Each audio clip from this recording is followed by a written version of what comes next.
tant qu'on continuera à mettre de l'argent public pour subventionner et pour accompagner la dépendance des personnes toxicomanes, on n'arrivera pas à les soigner, à les guérir et donc à endiguer ce fléau de Mais donc, qu'est-ce qu'il faut faire ?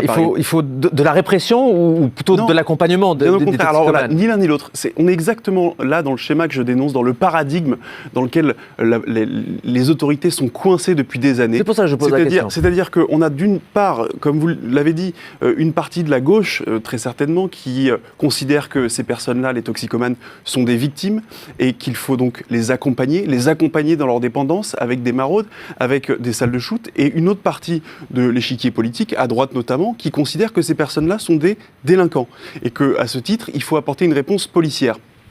Pardonnez-moi, on n'a jamais réussi à sevrer un toxicomane à coups de matraque de CRS. Donc moi, je demande de changer de paradigme et de considérer qu'ils ne sont ni délinquants, ni victimes, et qu'en revanche, ce sont des personnes malades. C'est un problème sanitaire. La dépendance au crack, il ne s'agit pas de quelques jeunes désœuvrés en bas d'un immeuble qui fument du shit, pardonnez-moi. Il s'agit de personnes qui sont dépendantes au crack, une addiction sévère, qui aliène le libre arbitre, qui aliène toute conscience d'eux-mêmes, toute conscience du danger. Il faut les accompagner sanitairement, il faut les soigner. C'est cette politique-là d'accompagnement dans la dépendance qui a conduit à la situation dans laquelle nous sommes aujourd'hui. Donc moi, j'appelle vraiment une rupture avec tout ça.